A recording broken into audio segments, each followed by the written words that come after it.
समझो, सीखो और जीवन को आसान बनाओ। यह कुंडली का 10वां भाव होता है। यह कर्म भाव भी होता है।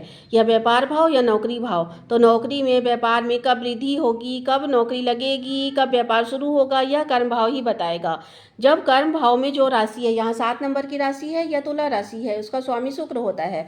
तो जब कर्म भाव के स्वामी की अंतर्दशा होगी, क्योंकि दशा तो बहुत लंबे समय की होती है, 19 साल, 18 साल, तो जब इस 18 साल में ही इन 9 ग्रहों की अंतर्दशा आती है, तो अंतर्दशा जल्दी जल्दी बदलती है।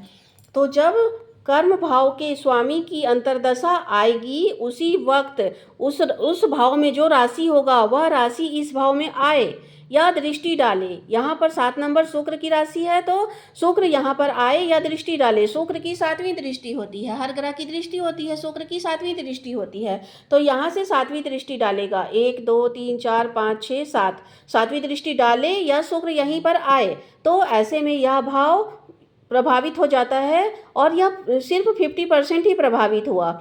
अगर शनि और गुरु भी इस भाव को प्रभावित करें तो योग 100% बन जाता है। तो कैसे प्रभावित करेगा? या तो शनि और गुरु यहाँ पर आए, यहाँ का स्वामी शुक्र जो है या यहाँ आए, या फिर दृष्टि डाले कहीं से भी। तो शनि यहाँ से 10वीं दृष्टि, 7 8 9 10, यहाँ से तीसरी दृष्टि, और यहाँ से 7वीं दृष्टि तो सभी ग्रह की होती है।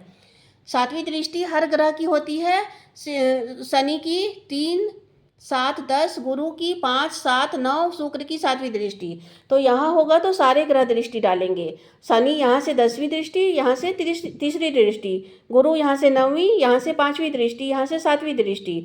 तो जब इस भाव के स्वामी की अंतर्दशा हो, स्वामी यहाँ पर आए या दृष्टि डाले, उसके साथ साथ शनि और गुरु यहाँ आए या दृष्टि डाले, तो यह भाव बहुत ही अधिक प्रभावित हो जाता है। तो ऐसे में जातक के नौकरी और व्यापार में वृद्धि होता है, या फिर नहीं होता है तो वह शुरू हो जाता है। धन्यवाद। आज के लिए इतना ही।